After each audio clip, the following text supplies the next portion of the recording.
ele não tem acesso às vezes, um veículo próprio, ou quando tem, esse veículo próprio é tudo que ele tem. Sim, verdade. Né? Porque ele mora de aluguel, ele só tem aquela moto, cara. E tipo assim, então assim, pra ele aquele bem, teoricamente, mesmo falando financeiramente, tem muito mais valor do que o Porsche do bacana. Que Ô, Júlio, e também para uma pessoa que tá aí do outro lado ali, ela não tem o CAC, não tem o CR para tirar, né? Quais que serão os itens básicos lá para uma mulher carregar sempre na bolsa dela, para um homem também? Primeiro, desculpa te cortar, a pessoa só quer ter na casa dela, não vai levar para nenhum lugar, ela precisa ter ser CAC. Ela não precisa, mas é o mais indicado, eu vou explicar o porquê. Foi até o que você tava falando. Eu quero ser isso agora. Você vai me ajudar. Eu vou lá, você vai me ajudar, hein? Com certeza. Eu quero mesmo. Você tava até no outro podcast, você tava falando sobre isso, que é a questão da efetiva necessidade. Então eu vou explicar a diferença do processo. Hoje você tem duas formas de adquirir uma arma de fogo no Brasil de forma legal, né? O registro pela Polícia Federal ou o registro pelo Exército como atirador esportivo, né? Qual que é o grande problema hoje da Polícia Federal? Na legislação... Ela é federal.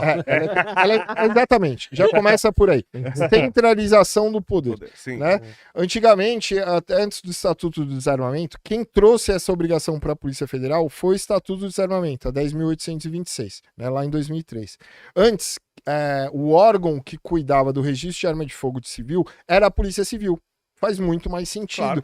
Porque, assim, a realidade do cara do Mato Grosso, que lida com onça, com jacaré, com o local ermo, onde a polícia não tem acesso, ele tem muito mais necessidade de ter uma arma do que um cara em Moema. Lembrando que não hoje em dia, né? Porque hoje em dia em Moema não tem onça, mas tá tem... pior. Tá pior. Lembrando que o menino foi comido por jacaré na Disney, hein? Na Disney. Imagina o cara no Mato Grosso. Teve esses dias aí que morreu de uma onça, acho que foi lá também. Então, assim, cara, a descentralização, igual... Eu sou a favor disso, igual é mais ou menos nos Estados Unidos, que você tem uma constituição mais enxuta e os estados conseguem legislar melhor conforme a sua realidade ali, né? A gente vê uma diferença muito grande, sei lá, entre a Califórnia e o Texas. Nossa, né? total, então, assim, só que são dentro do mesmo país, são cidadãos do mesmo país, só que é muito mais fácil você migrar. Eu não concordo com as leis do Texas, eu quero abortar, eu vou pra Califórnia e moro lá. Ninguém tá fazendo isso, tá fazendo ao contrário, né? Mas, entendeu? É muito mais fácil. Então, assim, essa centralização no poder já vem acontecendo há muito tempo no Brasil, só que a galera não se dá conta, porque eles vão comer... A esquerda, ela é muito inteligente nesse sentido, porque ela foi comendo pelas beiradas durante muito tempo, né? Dominando mídia, dominando universidades, dominando escolas, artistas, enfim. E hoje em dia a gente já tá tomado. Pagando, né? A gente tem que falar que grande parte dos artistas aqui no Brasil são bandidos. Sim. Eles recebem dinheiro para fazer esse tipo de trabalho. São bandidos. Exatamente. Então, assim, hoje, pela Polícia Federal, qual que é o grande problema? Na lei, que é maior do que a regulamentação da portaria da Polícia Federal, diz que, dentre outros requisitos, vou listar, ser maior de 25 anos, ter residência fixa, comprovante de renda lícita, né? Ter um laudo psicológico, ter um laudo prático de tiro e ter todas as suas certidões criminais, eleitorais e militares zerada, né? Negativas. Você não pode ter... A eleitoral eu acho errado. Eu também. Porque eu acho que o voto nem deveria ser obrigatório, mas enfim. Então, assim, cumprindo esses requisitos, além disso, você tinha... Na lei, fala que você tem que declarar efetiva necessidade. Sim. Até aí, ok. Entre aspas. Sou contra. Acho Só errado. que é algo completamente subjetivo, porque é uma declaração. Você não tinha necessidade de comprovar, porque até... Se você for pensar pela lógica, como comprovar algo subjetivo? Né? Não existe como. Então, assim, a lei também elenca os órgãos que serão os reguladores. Né? Ela elenca para esse tipo de situação, para posse e porte, a Polícia Federal. E para o âmbito do tiro esportivo, caça e coleção, ela elenca o Exército, que vai ser o órgão que vai regulamentar e detalhar essa legislação, essa regulamentação.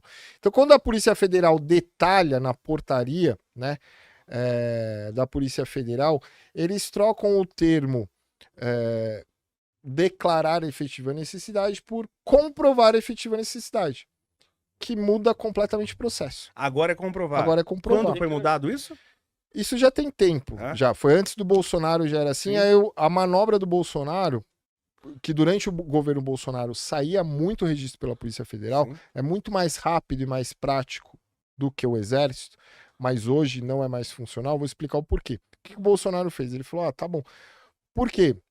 Porque na portaria da Polícia Federal, o Bolsonaro podia mudar a normativa. Quem é responsável pela normativa é a Polícia Federal. Ela foi o órgão elencado na lei para cuidar daquela regulamentação. Então não tinha decreto para mudar isso. Então, assim, o que o Bolsonaro fez? Ele falou, então beleza.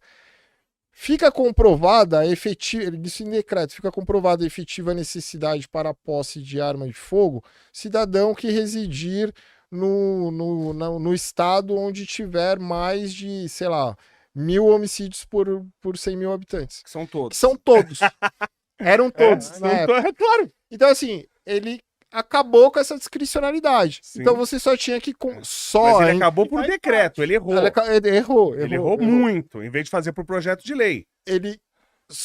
Agora você só tinha que cumprir todos os outros. Sim, né? Só entre aspas. Mas assim, então saía, né? Às vezes em 10 dias o cara tava com a arma dele. Sim. Né? Que era, cara, foi algo inimaginável. Eu tô nesse mundo aí há quase 20 anos, então assim, a gente nunca viu uma agilidade tão grande por conta de cortar isso. Por quê?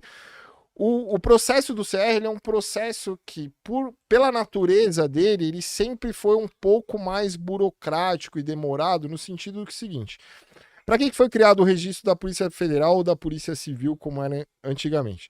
Para você ter uma arma de fogo para defesa pessoal, ponto. Né? Na época ainda existia o porte antes do Estatuto do Desarmamento, então era para você ter a posse, que é manter a arma na sua casa, ou para você ter o porte, que é você circular em via pública com aquela arma. Hoje o porte não sai de forma alguma, e a posse é um cara ou coroa muito grande, né, por causa dessa comprovação de efetiva necessidade. Porte não sai mais? Não, para civil não. Não sai. É o que eu te falei, eu não sei nem se o meu porte vai sair. O porte também tem a declaração a comprovação de efetiva necessidade, né? Qualquer coisa que você elencar como efetiva necessidade vai ter uma negativa, falando que você não tem necessidade de portar uma arma de fogo, porque o Estado tá aqui para te proteger. Só que assim, aí você pergunta, Júlio, por que isso tem porte? Meu porte saiu no governo Bolsonaro, onde ali o entendimento era um pouco diferente, e mesmo assim só saiu para lojistas, donos de clube, instrutores de tiro, porque era um mercado que estava em extrema expansão e que tinha uma necessidade muito óbvia para se negar durante o governo de um cara que se dizia armamentista. Sim. Entendeu? Então, assim, seria muito ridículo, mas aconteceu. Teve casos de lojistas que tiveram o porte negado, aí não sei se foi erro de processo, mas enfim, teve. Né? O meu saiu, né? O meu saiu. Só que com essa comprovação, falei, eu tenho uma loja, eu recebo produto controlado, é diferente, vamos supor, apesar de não só do valor, tinha pistola na minha loja de 40 mil reais, por exemplo. Caraca. Uma bereta, uma pistola. E aí fuzil pode chegar a 300 mil. A gente vai entrar naquela brincadeira do todo mundo odeia o Chris. Que o cara fala, por que você não... O cara fala assim, você já tentou roubar uma loja de arma? É muito difícil, lá tem arma. Não, lá tem arma. Só que se você não puder ter a sua, só vai poder ter em exposição, vão assaltar até as lojas de arma. Exatamente. Aí você tá dando um fornecedor de arma pro crime. Pro crime. Se você fizer isso. O cara que negar por exemplo, porte pra você, esse cara tem que ser preso, ele é um criminoso. Sim, é criminoso. Eu vejo dessa forma. É que assim, teoricamente, dentro da loja, se eu coloquei o registro da arma ali, eu posso estar com a arma portando ali na loja, né? Porque ali é posse, não é porte, porque não é via pública. Certo. Então, mesmo sem o porte, na loja, no funcionamento da loja, obviamente eu estarei armado, mesmo que não renove meu porte. Mas o cara te pega entrando. Exatamente, só que meu medo não é na loja. Porque é igual você falou da piada, cara, dificilmente um cara vai ser louco o suficiente para entrar numa loja de arma de fogo durante seu funcionamento. Já teve assalto, né? Sim. A clube, inclusive, tem um amigo 556, o Magnata. Teve tentativa, a loja, inclusive de um amigo meu, não foi bem sucedida, o esquema de segurança dele é muito bem feito, mas assim, existe, mas sempre fora do horário de funcionamento. Sim, óbvio, claro. Né? Você tem o dono, os funcionários, o instrutor, o não sei o que, é óbvio que todo mundo ali vai estar armado. Por quê? Porque, vamos supor, às vezes você tem um relógio, sei lá, o cara que vende relógio de marca, às vezes é muito mais caro que uma arma. Sim, sim. Né? Só que por que a loja de arma é mais perigoso? Porque uma arma na mão do bandido não é só o valor financeiro. Claro. Primeiro que a arma... Retorno que a arma uma arma de 30 pau custa na loja, no mundo paralelo, ela custa 90. Ela é muito mais cara, ao contrário do que as pessoas pensam. Eu achava que era... Né? Uma arma que não existe pro Estado, ela é muito mais cara pra quem tá querendo fazer coisa errada. Mas uma arma com você, um 38, vagabundo qualquer. Se o cara for comprar na rua e não na loja, ele é mais barato. Não, ele é mais caro. Ele é mais caro, mesmo uma arma comum. Ele é mais caro. Do que a mesma arma, o mesmo modelo na loja, ele é mais caro. Entendi. Porque ele não tem... É tipo assim, se você for comprar Bitcoin hoje, P2P, de uma outra pessoa, ele não vai te cobrar a cotação que tá na Binance, ele vai comprar um pouco mais. Entendi. Ô, Júlio, você vai conseguir uma pra mim, hein? Eu quero não vai, não vai gerar rastro pra você, vamos supor aqui. Não, mas eu quero uma oficial. Você consegue... Vou lá. Não, sim, oficial. Eu tô vendo oficial. Sim. Eu tenho loja, eu sou fiscalizado pelo Exército, pela Polícia Federal, por Deus e o mundo. Você vai conseguir uma pra mim, Júlio? Eu quero mesmo, vou lá comprar, hein? Lógico. Vou te mandar mensagem no WhatsApp, hein? A gente tem um escritório parceiro nosso que faz toda a assessoria de documentação, de despachante. Legal. Eu vou lá, hein? Estão comigo desde que eu abri a loja, acho que você, não sei se você fez documentação. Eu pedi. Em quanto tempo eu vou conseguir uma? Hoje, entre você iniciar o processo de CR e estar com uma arma de fogo na sua mão, 6 meses. Tá. É ridículo. Não, mas 6 meses ainda. Mas assim, eu acho muito. O que eu falo é o seguinte: eu quero ir lá na loja e sair na hora, igual o celular. Pá, foi lá e claro. O pessoal tá cometendo mais crime com um celular do que com arma de fogo. Eu recebo golpe todo de meia hora no celular. Sim. O que acontece, Léo? A outra forma, então a gente falou da forma da Polícia Federal. A outra forma é o que a gente acaba indicando, que é o CR de atirador esportivo. Ele demora mais, né? Só que os requisitos são os mesmos da Polícia Federal, né? O laudo de tiro, o laudo psicológico, as certidões negativas, 25 anos, residência fixa, comprovante de renda lícita, só que não tem a efetiva necessidade. E eu vou poder comprar um milheiro de munição? O que eu quero? Eu quero ter arma na minha casa, quero ter arma, e eu quero de final de semana ir no clube atirar. Pode. É isso que eu quero fazer. O que acontece? O CR, ele é o quê? Certificado de registro no Exército. Dentro desse certificado de registro, existiram e existem algumas atividades, né? Então, assim, vamos supor, teve uma época que carro blindado era uma atividade dentro do CR. Você tinha que ter o CR do Exército para ter carro blindado. Putz. É óbvio que para tirar o CR com a atividade somente carro blindado, você não precisaria fazer o prático de tiro, por exemplo. Né? Mas você tinha que fazer um processo. Tiro. Eu tenho que ter autorização do governo para não tomar tiro. Colete. Esse país é uma colete. piada. Colete é produto controlado, é um saco de registrar um colete. Mas enfim. Você tinha atividade de carro blindado, você tinha atividade, vamos supor, Airsoft, teve uma época que você tinha que ter CR. Jesus. Aquelas armas de CO2, de gás comprimido, você tinha que ter CR. Sim. Eram outros tipos de atividade, mas hoje, as principais atividades para a pessoa física é o quê? Colecionador, atirador esportivo e caçador. Por isso a sigla CAC aí que ficou famosa. Legal. Né? Então, assim, você tirando o CR de atirador esportivo hoje, o que ele te dá direito? Durante o governo Bolsonaro, você podia comprar até 30 armas, sendo elas de calibre permitido ou restrito. Eu queria 25 só, tá? Não precisava tudo isso. Hoje você pode comprar 4 de calibre permitido. Né? Nossa. 4. E assim, a gama de restrição, o leque que você tem de opções hoje é muito menor. Né? Nenhuma 12 semiautomática você pode mais. Né? Então você vai... Uma 12? Beleza, mas tem que ser de repetição. Não pode ser mais a semiautomática. Então assim... restringiu muito a questão de número, de calibre, mas você ainda pode ter. E o CR, por mais que seja mais demorado, ele é um processo objetivo. Aí que tá a questão de assim, tipo, que às vezes podem comentar lá, mas qualquer um, entre aspas, pode ter. Tá lá em cima do Everest. Mas se você cumprir todos esses requisitos, pelo CR, pode. Tá. É o ideal? Não é. Por quê? Teoricamente, o CR, e até por isso que ele é mais... é propositalmente mais demorado, porque ele vamos supor, durante o governo Bolsonaro, ele te dava acesso a armas como 556, 762, 308, armas de grosso calibre mesmo. Por quê? Porque o tiro esportivo, para quem é atleta, demanda isso mesmo. Né? Se eu vou competir e vou correr campeonatos mundiais e o resto do mundo não tem restrição de calibre, você se ferrou. Você se ferrou. Você não vai ter acesso a equipamento, a treinamento, enfim. Nossa primeira medalha olímpica, né? Foi no tiro. Foi no tiro. E foi de uma arma emprestada, você quer saber? Putz. O cara era, se eu não me engano, eu não vou lembrar direito, mas ele era sargento do exército, parece que o armamento dele teve algum problema de manutenção e eles não tinham backup, a equipe. Nossa. Não tinha uma arma de backup. E aí eles pegaram, eu não lembro de que país que era, mas eles pegaram emprestado, e mesmo assim, o cara, mesmo sem ser com o equipamento que ele tinha treinado, ele ganhou. Caramba, ouro, né? Foi ou não? Foi prata, perdão. Foi medalha de prata. Mas foi a primeira medalha olímpica do Brasil numa Olimpíada, foi no tiro. E voltando, Júlio, pro CR. O CR, então, ele teoricamente era para ser mais burocrático, porque vai dar também acesso a um armamento diferente. Hoje, o CAC ainda consegue ter um fuzil 556, por exemplo. Só que você tem que passar até o nível 3. Então vai sair seu CR nível 1, você tem acesso a 4. Aí você tem o acesso nível 2, que você tem acesso a 6, ainda só de calibre permitido. Quando você se tornar nível 3, daqui 3 anos, vamos supor, você vai ter acesso a 4 permitido e 4 restrito. Dentro dessas restritas, você pode ter um 762, um 556, enfim, um calibre mais forte. Assim, o caminho se tornou muito mais longo, muito mais árduo para você chegar lá. Tá lá no pico do Everest, mas ainda é possível. E a cada quanto tempo você tem que renovar o CR? O CR era 10 anos, passou para 3 anos. Tá bom, Caramba, 3 anos. E quanto custa a renovação? Cara, o processo hoje você vai gastar com tudo. Mas quem é daquela época do Bolsonaro ainda tem 10 anos? Ou não?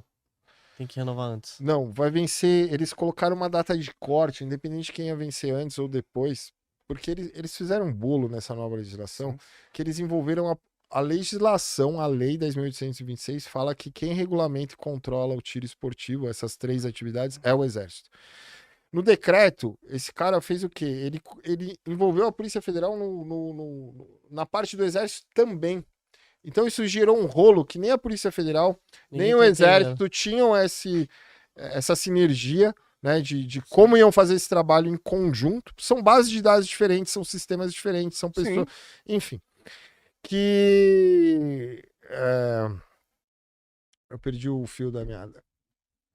O tempo de renovação e o custo. Que aí eles fizeram assim, como não sabia como ia renovar quem estava vencendo, se era a Polícia Federal que ia fazer, se era o Exército, eles jogaram todo mundo ali numa nota de corte, 2026 vai vencer de todos, dependendo de quando você tirou, e dali pra frente você vai renovar e aí você acaba tirando o acesso das pessoas com menos dinheiro. Porque se ele tem que fazer a cada 3 anos e não 10, você tem que gastar aquele dinheiro mais vezes. É o que eu falo que assim, mesmo quem defende... Se você for pegar em essência ali, mesmo o cara que teoricamente é um comunista old school, ele teoricamente é a favor do armamento, principalmente de um acesso fácil, porque assim, a burocracia ela gera custo. E tira o acesso dos mais pobres. E tira o acesso do mais pobre, que ao meu ver, é quem realmente tem necessidade. Porque assim, esse cara não tem acesso a morar num bairro bom, ele não tem acesso às vezes, um veículo próprio, ou quando tem, esse veículo próprio é tudo que ele tem. Verdade. Né? Porque ele mora de aluguel, ele só tem aquela moto, cara. E tipo assim, então assim, pra ele aquele bem, teoricamente, mesmo falando financeiramente, tem muito mais valor do que o Porsche do Bacana. Porque Porsche do Bacana é um carro caro pra caramba, não sei o quê, mas às vezes, tipo, não tem seguro, tem não sei o quê, entendeu? Pro cara mais humilde, nem seguro tem, não tem. Então, enfim, cara. A polícia demora pra chegar lá. Isso democratiza a segurança. E eu não tô falando só da parte de bens materiais, de bens financeiros, mas sim, esse cara, assim, ele tá inserido num cenário que muitas vezes é muito mais violento. Por onde ele mora, por o local onde ele trabalha, pelo o caminho que ele percorre para chegar em casa para ir. Então, assim, ele tá mais exposto à violência, ele tem mais necessidade ainda de ter como se defender, como defender sua vida, a sua propriedade, os seus bens. Que eu não sou contra defender os seus bens. Você tem que ter o direito de defender sua propriedade. Bem, isso é uma definição que eu já falei algumas vezes. Custa parte da minha vida também. Exatamente, é o que eu já defini. A pessoa que rouba o seu bem, ele roubou parte da sua vida. Sim, eu Ele gastei te um tempo de escravizou. trabalho pra comprar aquilo. Aquele tempo que você trabalhou pra você, virou pra ele. Você foi escravo. Exatamente. E eu sou contra a escravidão. Exatamente. E é curioso, eu particularmente moro num bairro bom e trabalho num bairro ruim, Sim. né? Por exemplo, ontem eu cheguei de madrugada, tava com o Júnior lá, cheguei de madrugada em casa, cheguei acho que 2 da manhã. Cheguei lá, a polícia tava na minha rua. O carro da polícia tava na minha rua. Cheguei tranquilo, tava a polícia lá. Cara, onde eu trabalho, foram raras vezes que eu já vi um carro da polícia passar. Sim. Caramba. Na minha rua direto, tem carro da polícia, como eu falei, cheguei de madrugada, abri o portão de casa lá, o controlinho pra entrar, com a polícia na porta da minha casa. Entendeu? Né? Mas isso é evidente, assim, esses funk na rua, esses baile funk na rua. É só na favela, né? Só acontece onde não tem um policiamento Claro, regular. Porque assim, na boa, demora um intervalo de tempo razoável para você começar o negócio e ter quarteirões tomados de pessoa. O negócio não começa assim, brotou todo mundo de uma vez. Sim. Então assim, se tivesse uma ronda ali com uma frequência de tempo maior, o negócio nem se tornaria tão grande.